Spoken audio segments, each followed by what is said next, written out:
So you may have seen a little while ago, I did a video on building Dione's spacecraft, her escape craft from Space 1999, which was 3D printed for me by Bill Altenberg. So tomorrow we're going to be doing an episode of Space 1999 again on our Jerry Anderson podcast. And with that in mind, I got in touch with Bill. I fancied another Space 1999 build, and Bill's Dione ship was great, so I thought I would have another, please. So, well, you know what this is. You've seen the photo and you've got the description. Yeah, it's the Dragon ship from Dragon's Domain. Now, which is a design I've always loved. I love all the kit bits that are on it. As we progress through this build, I'll be showing you which ones we used. Yeah, I always loved the design, always loved the use of the kit parts, as I say. And Bill produces it, and he produces it in a number of sizes. Now, size matters at the moment because I don't have an awful lot in the way of shelf space. I've really got to start selling stuff. So I've gone for the smaller of the versions that Bill produces. He does do a bigger one. This is in scale with the smallest of his ultra probes, which I'll be getting in due course, because then it's just logical. You've got to have them docked to each other, haven't you? So it's just arrived. This is an unboxing. I'm not that sure on the scale of it. I mean, that's obviously the middle section. So I think it comes out to about here and goes to about there. In fact, I can spy in the box. Yes, we have a cradle affair. So that gives you an idea. It gives you an idea. You've already seen it. What am I talking about? All right, let's continue with the unboxing. Doesn't stink of 3D printed resin like some kits do, which is good. That's encouraging. So don't know what's in there. Don't know what's in there. This is this is much of an unboxing, is it? Can we squeeze and look in? Oh, I think that's the rounded head to it. Yeah, I think that's what that is. The balls at the back. Oh, that's nice. I didn't know it was coming with that. A nice Space 1999 logo to go on the stand. So let's crack these open. What's going to really benefit is I've got an awful lot of photos of the Dragon ship. So it doesn't come with an instruction manual. There's no decal sheet. I mean, at this scale, it would be hard to reproduce them. And what decals there are on there is just the odd glyph then and there, here and there. All right. So let's open this up, have a look inside, and I'll return. So here are all the parts. I didn't realize we had Dragon ship as well. I've got to figure out how that basically goes alongside or onto the cradle. So front, next bit, main bit, engines, and then these are the docking ports which come out there, right? And I thought what we would do is we'll have a look at each piece one by one and just see, compare it to the actual model and see what's been realized or not. And let's see what sort of challenges we've got. So here is the model on Martin Bauer's workbench. I've always loved this photo. I think this photo was in Starlog magazine, and you've got the difference between this beautiful model with all sorts of like rasps and chisels and hammers hanging on the back wall, right? So here's the nose cone, which is reproduced like so. All right, with the odd bit here and there, which is accurate, right? And the very front, this is going to be fun to try and do at such a small scale, is pick out the orange markings there. But again, it's accurate. We've got the two blobs. There are panel lines in there, but not too pronounced. Okay, I think I could get away with these by just putting dots with a pen, couldn't I? Okay, that's the rear section. While we're here, let's just look at the rear section. And it's accurate in that this is the main engine bell and this is the affair around it. And you have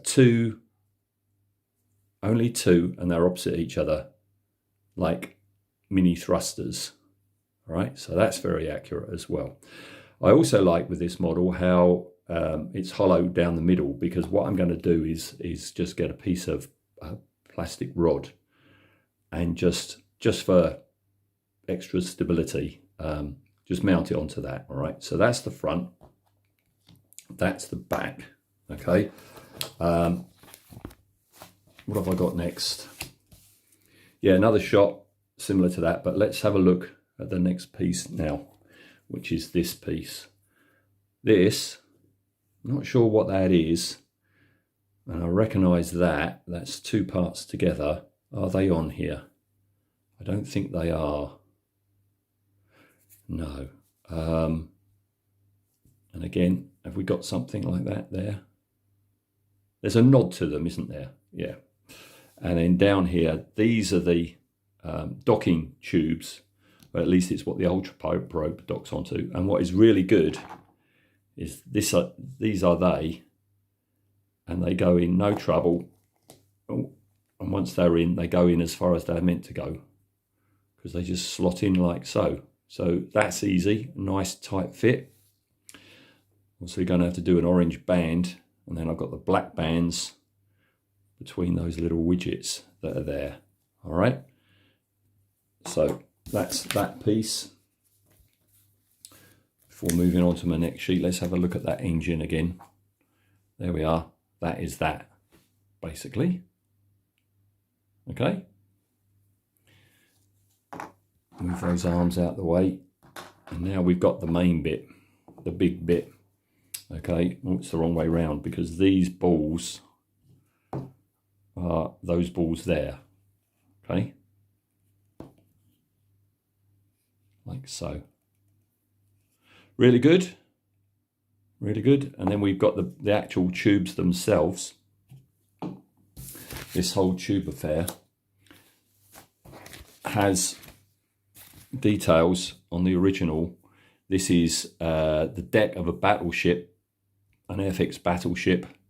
Let's see if I can see that. I think that might be represented by that piece there with that. Yeah, I think that's that, isn't it? That's basically that there, which is good. Excellent. This is a very recognizable piece from the Tamiya 88mm gun. Just having a look, see if it's there. No. Oh no, I think that's it there. Yeah, that's it there. Good, good. And again, you've got more battleship parts there, more Tamiya bits there. I think that's Airfix refueling. That's definitely a gun turret of or whatever they're called on a battleship. You know, the guns there, right? What else have I got image-wise? I've just got this last shot, which is a nice clear one. That's from the Harrier jump jet. So, and I think that is the very one I was just talking about. So, I mean, at this scale, you can't get it 100% accurate, but you know, once built and painted up, it's not going to be far off. And the detail is really good. What I also really like is there's barely anything. It's just like Dione's ship. There's no lines. I can't feel any at all. And once I put the primer on with Dione's ship, there was absolutely none. There's some of them just here, but I think with a little sanding down, that will be fine. But that is super crisp. So very pleased with this build. So give everything a quick wash, and then I'll come back with parts assembled. As I'm doing so, I've got to decide on what color scheme I'm going to be doing it. Okay, everything wiped and everything washed. I had to use my photos to make sure that this panel here that's got the 88mm piece on it is the side, and then off at 45 degrees from that is the ball with a nozzle on, right? So that's the rear section. And then front section is attached. I had some of, I had some of this round rod which fitted very snugly into the holes either side. So I just cut off a section and put that in just to hold things together while the super glue set. The other thing that I had to do with this part is I had to keep an eye on orientation.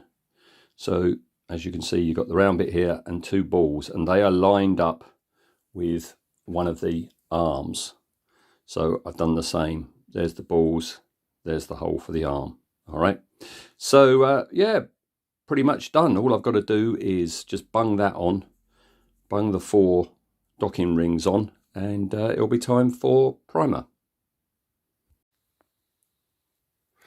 A good rule I try to follow is never to throw anything away, because sooner or later you're going to regret it. And there's a case in point here, and that is that many years ago I was doing a scratch built spacecraft based somewhat on the Dragon ship, and I asked Martin Bower, what is this colour that you painted it? And he was pretty sure it was this Peugeot Moonstone Blue. And this is many years ago, back when Halfords had a full range of car paints that were decent quality. Things have changed somewhat since then. So I used it just the once, and just put it in a box, and there it's stayed all this time. And I'm so grateful that I've still got it, because if I tried finding it now, I don't know if I would be able to. But it was just in the box waiting for me. So that's what I've done. Over the grey primer, I've put that on. This the cradle, display cradle, has been great as a spraying cradle, because basically I just sprayed the top of it, waited for it to dry, flipped it over, did the other side. I'm going to leave this a good day or so now for the paint to fully harden, ready for the next stage. And when I do that, I'll be spraying the stand black, and do a dry brush of colour over the lettering. All right. So yeah, I'm just going to wait a while, and then I can start adding the other colours. And it seems a bit curious, this, in that you can see here there's a contrasting orange dotted over the place. All right. And you can see them as well in the photo on Martin's model, right? But it seems that at some point after filming, there were additions made. On the arms on the original, you can just about see there's an orange band on the docking arms. But at some later stage, black bands were added. And I don't know, that doesn't look like paint to me. That looks like tape. That almost looks like black electrical tape. In fact, that looks like electrical tape. And that especially looks like black electrical tape. Martin wouldn't have done that. So I don't know. I don't know what's going on. I don't know the provenance of the model and its change of owners over the years. So it's a small model. I'm going to go with the orange for now. But I'm definitely not going to do these banding affairs, because I don't think these are true to the original filming model. And anyway, that would be a bit more work. So yeah, I'll come back with a bit more colour on that. Another question I've got is, once I've added all the colours, do I weather it? Do I put washes on it, or do I leave it shiny? I'm undecided at the moment, but well, I'll come back and you'll know a bit more. Right, so then it was out with one of my smallest paintbrushes to put the orange on, and it was easy enough to do the orange bits here. Tricky to do the band up round the top, but I've got some decent Tamiya masking tape which curves around fine, and crucially it didn't lift the paint off, and the bands here, right, and I picked out the odd place here and there in orange, right. Now that orange, I didn't have a suitable orange, so what I did was I got this, which is far too bright and vibrant. Okay, that's not that, is it? But what I did was I mixed it with some skin color, and them two mixed together gave me this like almost pastel-y orange, which seems to match the photos, although the photos, a lot of them are taken with flash photography, and it could be that they were indeed, you know, a darker orange and the flash has just made them lighter. But anyway, doesn't really matter.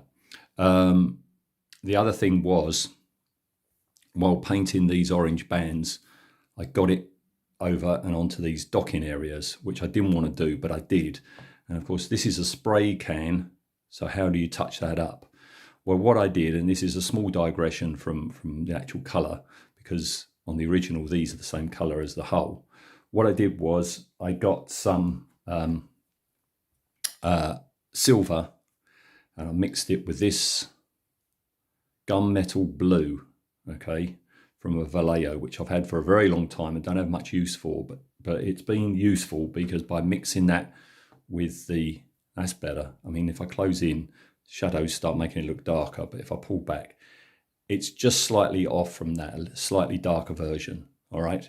And then down here on the original, you've got like these yellowy orange areas, and again, that's a colour I had to mix up to get a close match. You can also see there I've been picking out some details with this darker metallic-y blue, all right, and I've done it along here as well, here and there. And then at the back, there's not many reference photos for the very back, but what I've done is I've done that in Leadbelcher and then dry brushed silver, all right? So there we are, that's the colours together, very much factory finish, looks rather toy-like, but I'm gonna experiment in one small area, say down in one of the grooves here, with washes. I don't want to cock this up. I just wanna, you know, put some colour down in the recesses just to bring those details out. So once I've done that, assuming it's all gone well, I'll be back with it finished and on its stand. Before I finish, thought I'd just show you a couple of things. One is the difference between the clean paint job, which is just here, and here is the dirtied down version.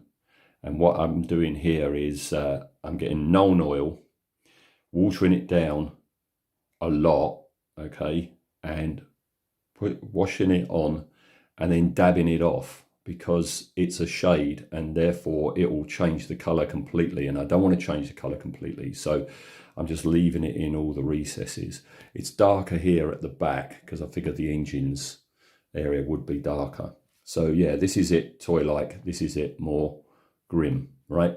And the other thing that I wanted to show you before I finish is I've put the first coat of white on there. I've got to put another one on there, right? Because what I'm representing is the very front. This is it head on. You might recognize this. This is the dish, isn't it, from the Airfix Lunar Lander kit. So yeah, very recognizable. So yeah, I've got to put these the orange cross shape on. I had a rummage in my bits box to see if I could find one to show you the scale of it, and I can't find one, and I haven't got access at the moment to my models where I've used that, right?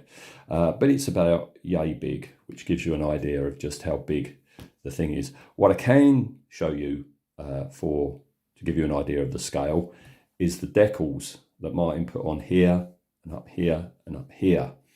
And you may remember when I did Dione's ship, I used some of the decals from the 1/24th Harrier jump jet kit. And yeah, as you can see, I've still got the whole sheet. Thanks again, Mark. This one here, right, is this one here. The only difference is, and I had this with Dione's ship, is for some reason they changed the colouring on some of the things. So here, all right, you've got the 3 with some writing. This is the reissue sheet, and now Airmoto is in yellow instead of black.